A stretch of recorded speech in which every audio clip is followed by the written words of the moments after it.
Well, good morning. We just finished an update with Admiral Brad Cooper, the CENTCOM commander, across the CENTCOM AOR, our leadership and troops, as you would expect, doing a fantastic job. 2 days ago, under the direction and direct orders of President Donald J. Trump, the Department of War launched Operation Epic Fury, the most lethal, most complex, and most precise aerial operation in history. For 47 long years, the expansionist and Islamist regime in Tehran has waged a savage, one-sided war against America. They didn't always declare it openly, except for their constant chants of death to America. They did it through the blood of our people. Car bombs in Beirut, rocket attacks on our ships, murders at our embassies, roadside bombs in Iraq and Afghanistan, funded and armed by Iranian Quds Force and IRGC killers. My generation of veterans carry the names of brothers who never came home. Brothers butchered by Iranian-backed roadside bombs and well-armed militias, thousands of our own. We didn't start this war, but under President Trump, we are finishing it. Their war on Americans has become our retribution against their Ayatollah and his death cult. It took the 47th president, a fighter who always puts America first, to finally draw the line after 47 years of Iranian belligerence. He reminded the world, as he has time and time again, being an American means something unbreakable. If you kill Americans, if you threaten Americans anywhere on earth, we will hunt you down without apology and without hesitation, and we will kill you. President Trump has also been very consistent. Crazy regimes like Iran, hell-bent on prophetic Islamist delusions, cannot have nuclear weapons. It's common sense. Many have said it, but it takes guts to actually enforce it, and our president has guts. Iran's stubborn and self-evident nuclear pursuits, their targeting of global shipping lanes, and their swelling arsenal of ballistic missiles and killer drones are no longer tolerable risks. Iran was building powerful missiles and drones to create a conventional shield for their nuclear blackmail ambitions. Let me say that again. A conventional shield for their nuclear blackmail ambitions. Our bases, our people, our allies, all in their crosshairs. Iran had a conventional gun to our head as they tried to lie their way to a nuclear bomb. It almost worked under Obama and his terrible deal, but not under this president. Turns out the regime who chanted death to America and death to Israel was gifted death from America and death from Israel. This is not a so-called regime change war, but the regime sure did change, and the world is better off for it. Today, in their desperation, the enemy is unmasked, as Iranian missiles and drones rain down indiscriminately on the hotels, airports, apartments, and other civilian targets of their neighbors. Cowardly terrorist tactics from a regime that for decades has trafficked in cowardly terrorist tactics, lies, death, and destruction to this day. The Iranian leadership has built nothing except proxies and missiles and drones and deeply buried nuclear factories and facilities. Peaceful nuclear ambitions do not need to be buried underneath mountains. Last June, Operation Midnight Hammer obliterated their nuclear program to rubble. Afterward, we told them plainly, that's it, now make a deal. They arrogantly refused. We said, rebuild it, and we'll stop you again, this time far worse. Well, President Trump, Secretary Rubio, Steve Witkoff, Jared Kushner, they bent over backwards for real diplomacy, offering pathway after pathway to peace. I watched it. I was there. They tried over and over and over again earnest attempts at peace. The former regime had every chance to make a peaceful and sensible deal. But Tehran was not negotiating. They were stalling, buying time to reload their missile stockpiles and restart their nuclear ambitions. Their goal, hold us hostage, threatening to strike our forces. Well, President Trump doesn't play those games. And as Secretary Rubio said after the Maduro raid, if you don't know, now you know. President Trump puts America and Americans first. He doesn't hesitate, and neither do our troops. The mission of Operation Epic Fury is laser-focused. Destroy Iranian offensive missiles, destroy Iranian missile production, destroy their navy and other security infrastructure, and they will never have nuclear weapons. We're hitting them surgically, overwhelmingly, and unapologetically. With every passing day, our capabilities get stronger and Iran's get weaker. We set the terms of this war, from start to finish. Our ambitions are not utopian. They are realistic, scoped to our interests and the defense of our people and our allies. Speaking of people, we hope the Iranian people take advantage of this incredible opportunity. President Trump has been clear, now is your time. To Iranian security forces, choose wisely. President Trump has also been clear about your fate in either direction. To the media outlets and political left screaming endless wars, stop. This is not Iraq. This is not endless. I was there for both. Our generation knows better, and so does this president. He called the last 20 years of nation-building wars dumb, and he's right. This is the opposite. This operation is a clear, devastating, decisive mission. Destroy the missile threat, destroy the Navy, no nukes. Israel has clear missions as well, for which we are grateful. Capable partners, as we've said since the beginning, capable partners are good partners. Unlike so many of our traditional allies who wring their hands and clutch their pearls, hemming and hawing about the use of force. America, regardless of what so-called international institutions say, is unleashing the most lethal and precise air power campaign in history. B-2s, fighters, drones, missiles, and of course, classified effects. All on our terms, with maximum authorities. No stupid rules of engagement, no nation-building quagmire, no democracy-building exercise, no politically correct wars. We fight to win, and we don't waste time or lives.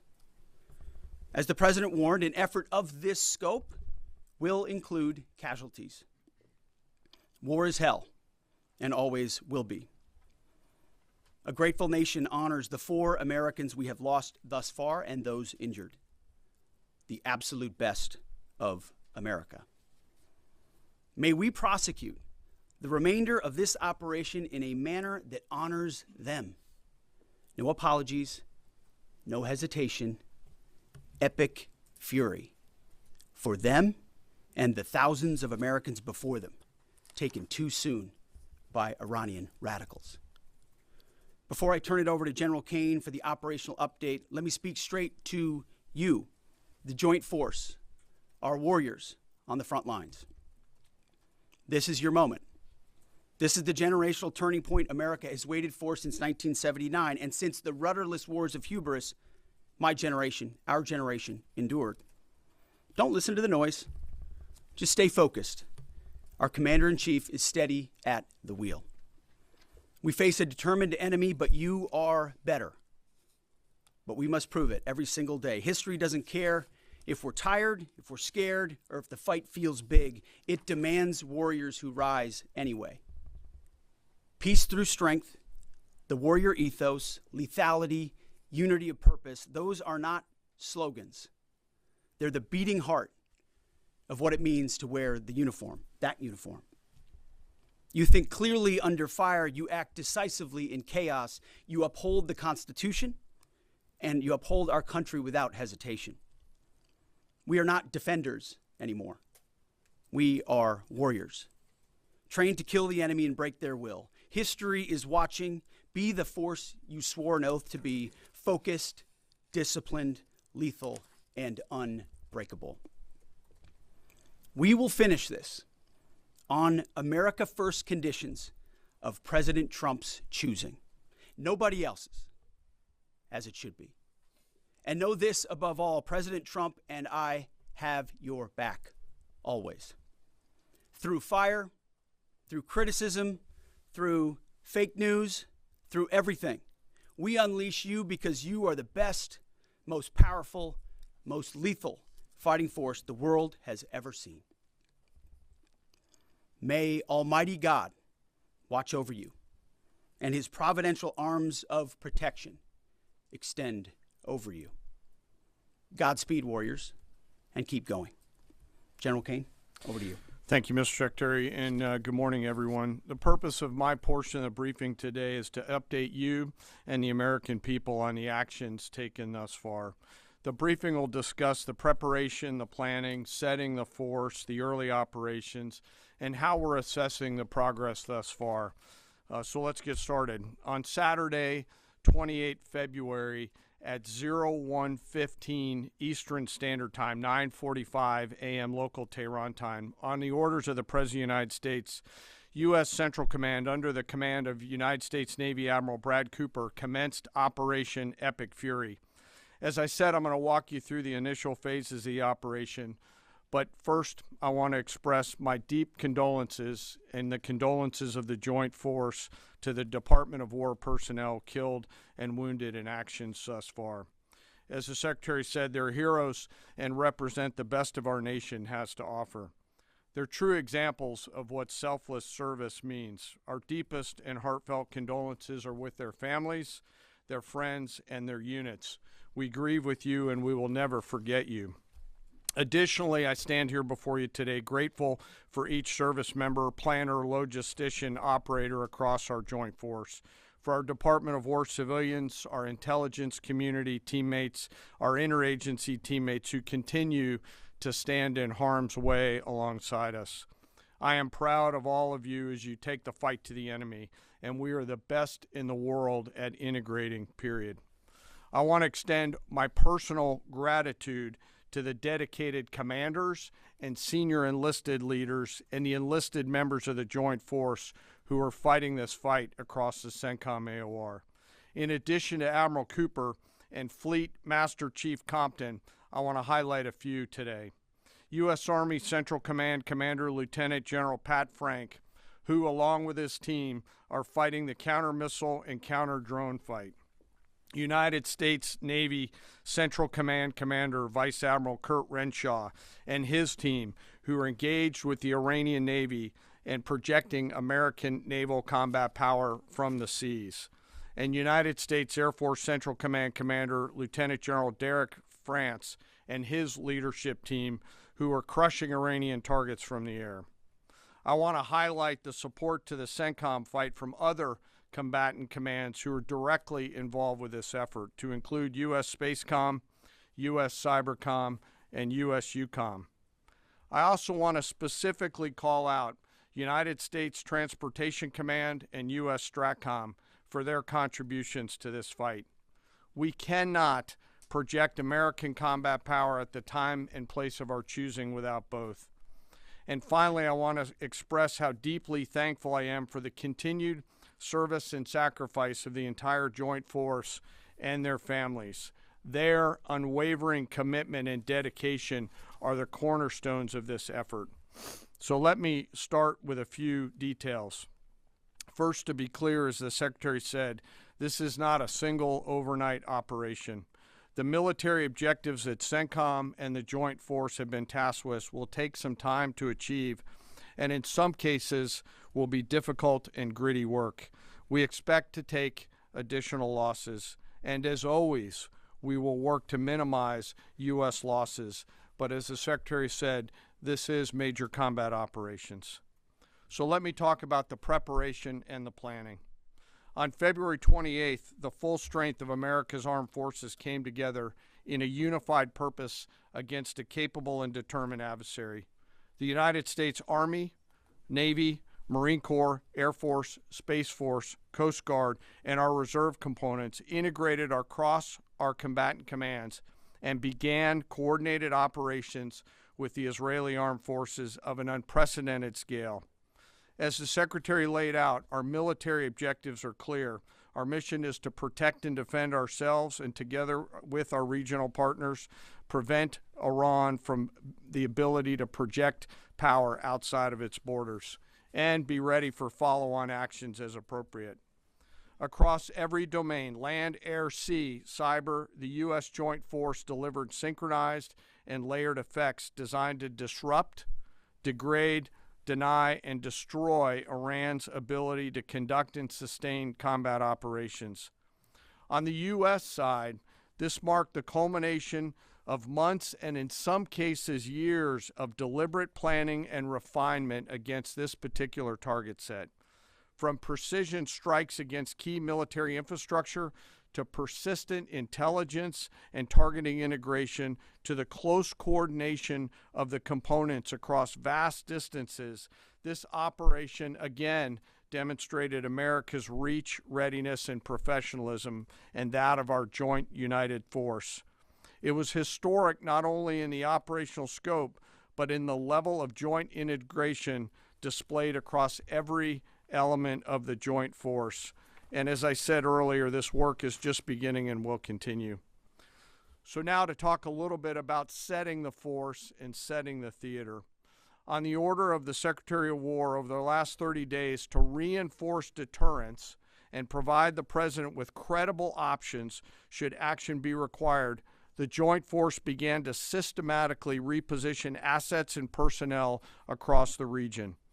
These movements ensured that U.S. forces remained postured, protected, and ready to respond decisively for any emerging threat. This deployment included thousands of service members from all branches, hundreds of advanced 4th and 5th generation fighters, dozens of refueling tankers, the Lincoln and Ford Carrier Strike Group and their embarked air wings, sustained flow of munitions, fuel, supplies, all supported with command and control, intelligence, surveillance, and reconnaissance network. And the flow of forces continues today. In fact, Admiral Cooper will receive additional forces even today. This rapid buildup of forces demonstrated the Joint Forces' ability to adapt and project power at the time and place of our nation's choosing. I want to highlight a couple specific cases for you. The Gerald R. Ford Carrier Strike Group, which many of you know was down in the Western Hemisphere, redeployed across the Atlantic to set the theater. The ship, her crew, their families, and the entire strike group took a deep breath and, as they always do, began planning to conduct combat operations. The integrated Reserve and National Guard forces have continued to demonstrate the value of America's reserve forces, including the Wisconsin Army National Guard operating in Kuwait and Iraq, and Air National Guard units from a variety of states to include Vermont and Virginia. In the case of the Vermont Air National Guard and the 158th Fighter Wing, they were mobilized for Operation Absolute Resolve and then were tasked to take their F-35As across the Atlantic instead of going home to be prepared to support this operation. The same is with our Air National Guard and Air Force Reserve Command tanker and mobility forces, who stepped right out of their civilian jobs to deploy and to protect the region. Lastly, I want to highlight the unsung heroes of warfare, our American logisticians and sustainment force, those who quietly work every day behind the scenes to project and sustain America's combat power. Our leaders from World War II were right when they said professionals do logistics. As regional tensions rose, the Joint Force elevated our force protection measures on the order of the Secretary and repositioned discreetly civilians and non-essential personnel designed to ensure the safety and security of our joint force. By the time operations began, only essential forces remained on our bases and in theater, all ready, capable to respond. So now let me move to H hour. At 3:38 p.m. on Friday, February 27th, the United States Central Command, through the Secretary of War, received the final go order from President Trump. The President directed, and I quote, "Operation Epic Fury is approved. No aborts, good luck, close quote. In the region, every element of the joint force made their final preparations. Air defense batteries readied themselves, checking their systems to respond to Iranian attacks. Pilots and crews rehearsed their strike packages for the final time. Air crews began loading their final weapons, and 2 carrier strike groups began to move towards their launching points. Across the globe, our operations centers came alive in Tampa, Florida, here at the Pentagon, and of course forward in the Central Command AOR. As always, operational security was paramount as we sought to maintain and sustain the element of surprise. This operation was highly classified so that at H hour, the enemy would see one thing: speed, surprise, and violence of action. The first movers were U.S. Cybercom and U.S. Spacecom, layering non-kinetic effects, disrupting and degrading and blinding Iran's ability to see, communicate, and respond. At H hour, the beginning of major combat operations, 01:15 local Eastern Daylight Time, 9:45 local AM Tehran time, as dawn crept up across the Central Command AOR, the skies surged to life. More than 100 aircraft launched from land, sea, fighters, tankers, airborne early warning, electronic attack, bombers from the States, and unmanned platforms, forming a single synchronized wave. This was a daylight strike based on a trigger event conducted by the Israeli Defense Forces, enabled by the U.S. intelligence community. The first shooters at sea were Tomahawks unleashed by the United States Navy, closed in on Iranian naval forces, and began to conduct strikes across the southern flank in Iran. On the ground, forces fired precision standoff weapons, measured, deliberate, precise, and lethal. This was a massive, overwhelming attack across all domains of warfare, striking more than 1,000 targets in the first 24 hours. We are now roughly 57 hours into the operation. In the initial phase, CENTCOM's focus was systematic targeting of Iranians' command and control infrastructure, naval forces, ballistic missile sites, and intelligence infrastructure designed to daze and confuse them. Coordinated space and cyber operations effectively disrupted communications and sensor networks across the area of responsibility, leaving the adversary without the ability to see, coordinate, or respond effectively. The combined impact of these strikes, swift, precise, and overwhelming, has resulted in the establishment of local air superiority. This air superiority will not only enhance the protection of our forces, but also allow them to continue the work over Iran. Over the course of the last 2 days, the Joint Force has launched hundreds of missions from land and sea and delivered tens of thousands of pieces of ordnance. The effort continues to scale. This included American B-2 bombers, which again, similar to Midnight Hammer, flew a 37-hour round-trip sortie from the continental United States, dropping precision, penetrating munitions on Iranian underground facilities across the southern flank and slightly deeper. Additionally, Israel has separately executed hundreds of sorties against hundreds of targets. Beyond Air Force and Navy aircraft strike packages, coordinated salvos of precision standoff weapons from across the region have neutralized hundreds of pre-planned targets. As I mentioned earlier, in support of these kinetic operations, U.S. Cybercom and Spacecom have continuously layered effects to disrupt, disorient, and confuse the enemy. I will note that this operation had several combat firsts, which I'll allow at some point in the future Admiral Cooper to talk about since he owns the AOR. While we've prosecuted a relentless offensive campaign, our defense has been equally important. Across the theater, operations have remained steady and disciplined. Once again, our integrated air and missile defense network is performing exactly as it's intended.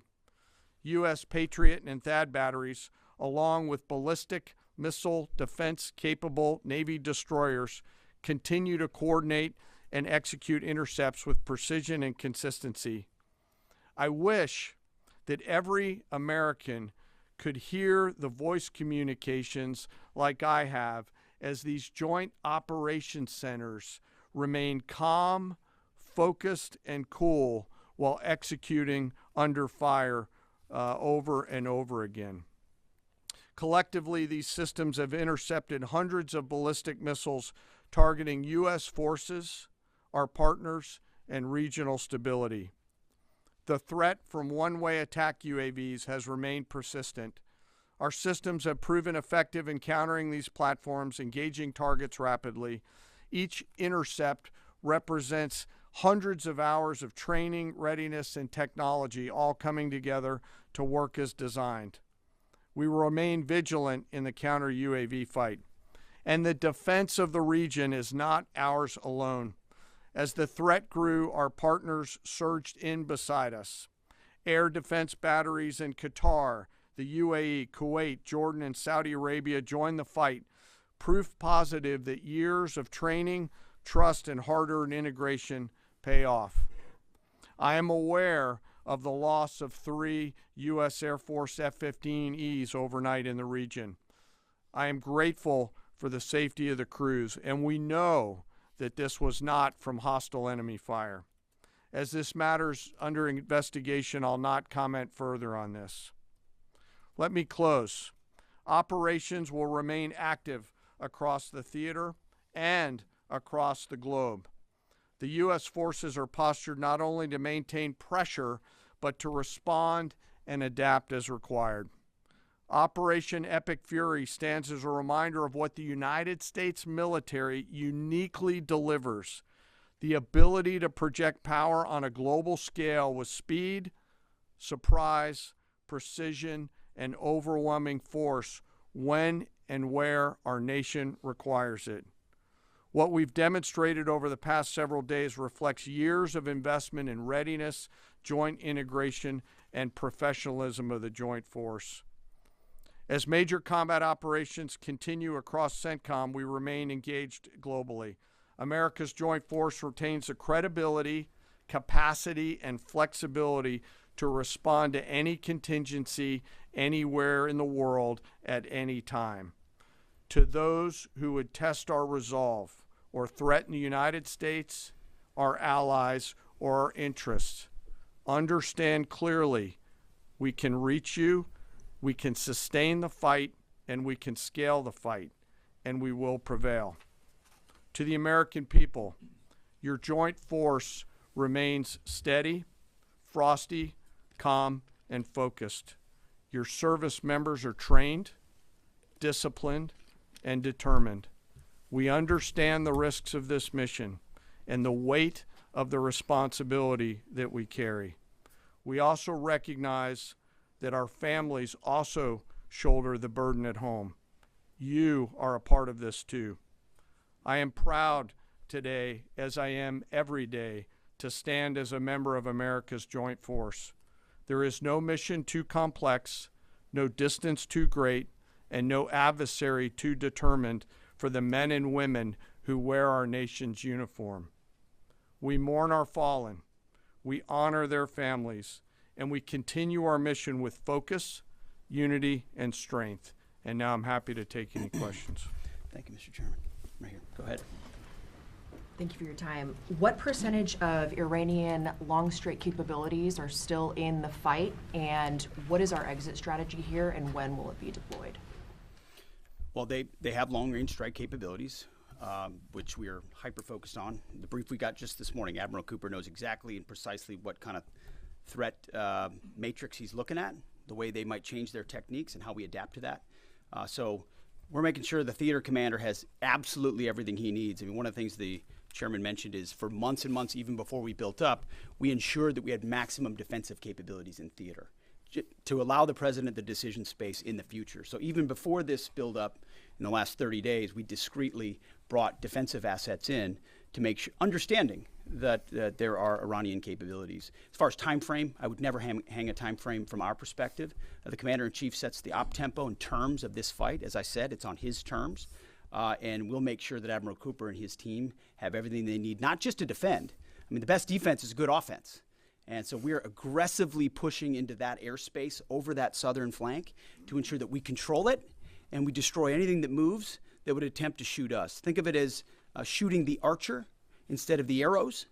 That's where we want to be. And we have the kind of exquisite intelligence to get over the top, find that and destroy it. It won't happen overnight. This is a big battle space with a lot of capabilities. That's part of the reason why it's such a threat to us. That's why I talk about conventional umbrella to blackmail nuclear ambitions. They were building up this conventional arsenal in order to ensure that no one would ever block them from their ability to get nuclear weapons. So we're very clear-eyed about the nature of this Iranian threat, and we're going to get after it. I don't know if you have anything to add to that, Mr. Chairman.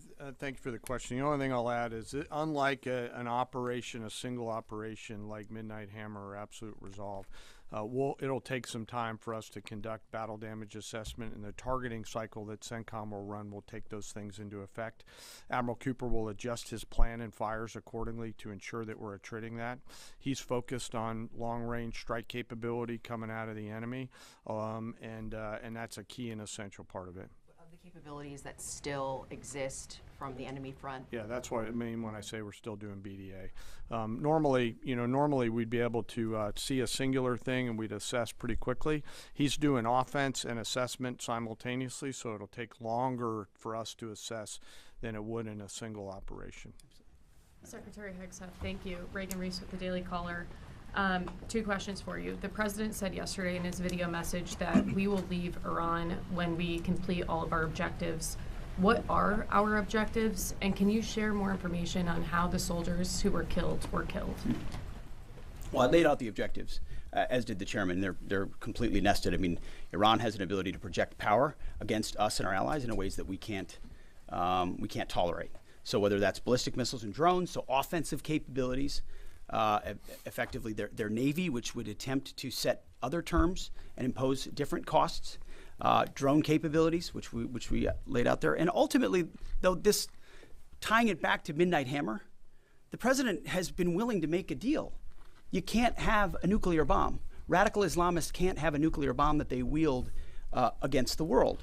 He gave them every single opportunity. Then we precisely took it away. And even then, after that, they didn't have that.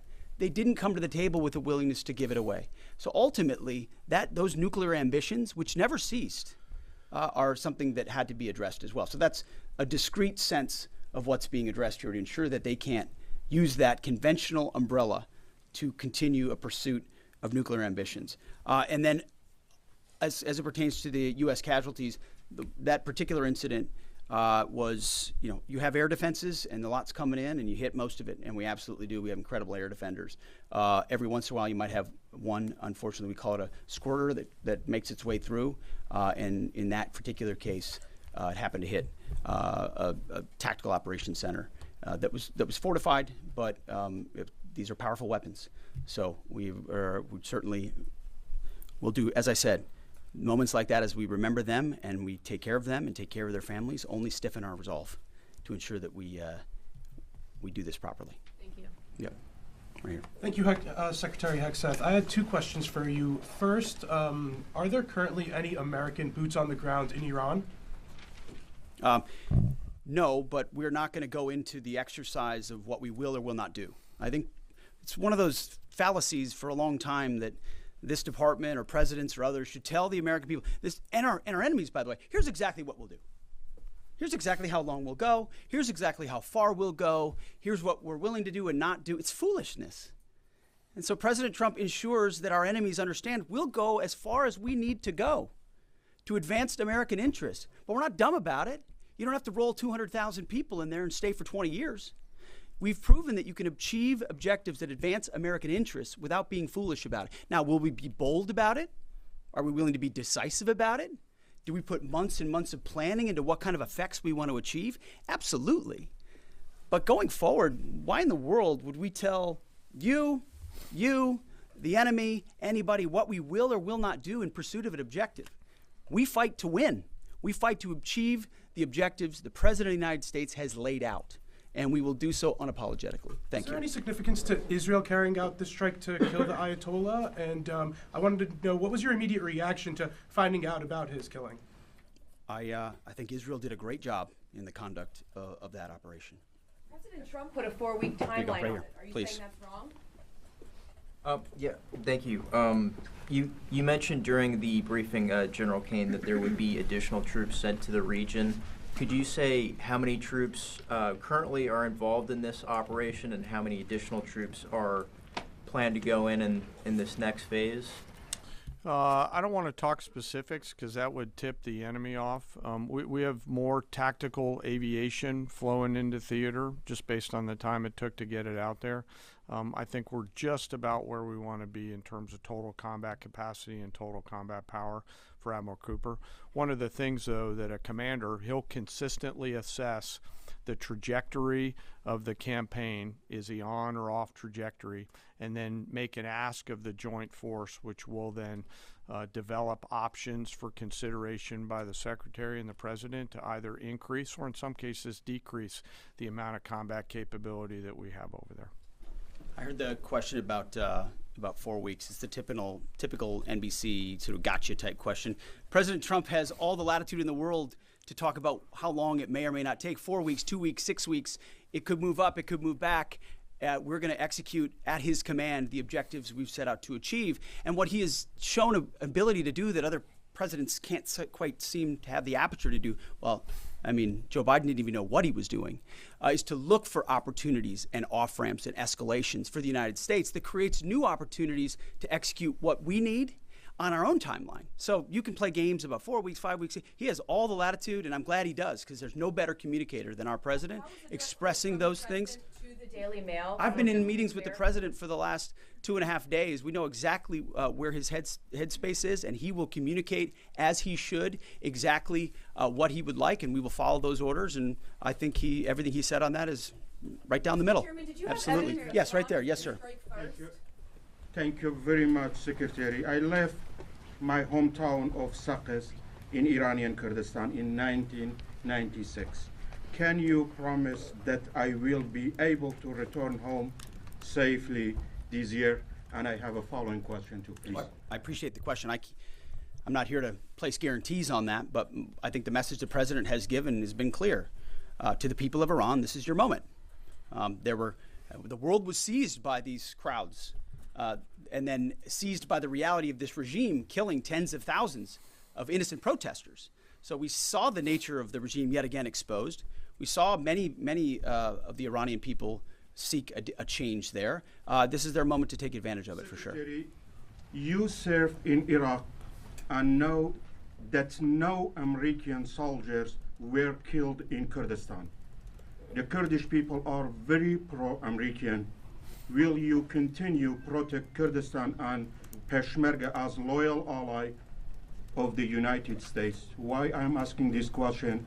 Because now Kurdistan is under attack by Iranian drones and by proxies in Iraq and on the region. I think I can speak to allies generally in the region who we've been in constant communication with. We have been standing shoulder to shoulder with them, and we appreciate their capabilities. Absolutely. Yes, right here. Hi, thank you. Cameron Arkin with the Daily Wire. My question is about some of the domestic threats, if any, regarding this right now. Have there been any concerns about Iranian sleeper cells, and kind of what has the Trump administration been doing to kind of monitor these Well, threats? across the interagency, in full coordination, of course, we're paying attention to any potentialities there. This is a former regime, that seeks to export that ideology and try to sow terror. We're ready for that. We've seen these types of folks before, and the American people can rest assured that we're vigilant on that. Right here. Secretary, thank you. Kind of a follow-up on that last question. There was just this, what appears to be a terrorist attack in Austin yesterday. How does that change the operation at all? What effect does that have? And It doesn't change the operation at all, and I know the authorities are executing exactly the way they should. Secretary Higseth, and one for Chairman Kane as well. I understand, to your point here, that you don't want to broadcast everything for our adversaries to hear, but the American people also want to know what they're sending their men and women to war for. Is there a concern of this spiraling into a longer war? And then one for the chairman when you're done. Did you not hear my remarks?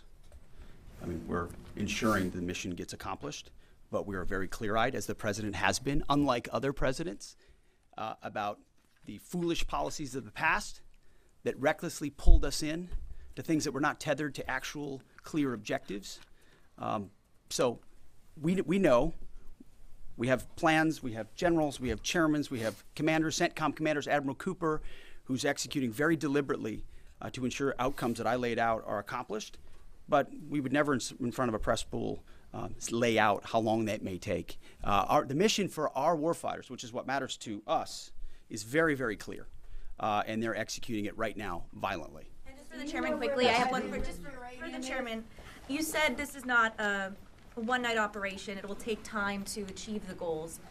What would be the goal line here for you?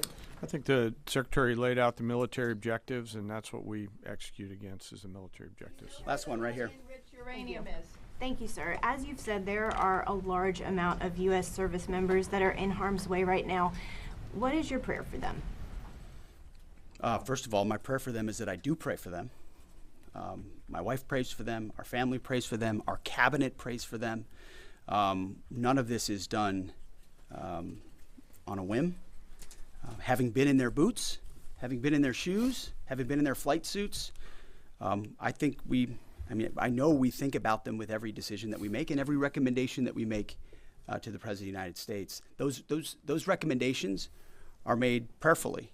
And when I pray every day for them and for this mission, I pray simply for the biblical wisdom to see what is right and the courage to do it. It's going to take courage to follow through on this. There's going to be a lot of noise, and we pray for that, and we hope all of you do as well. Thank you very much. Appreciate it. Thank you.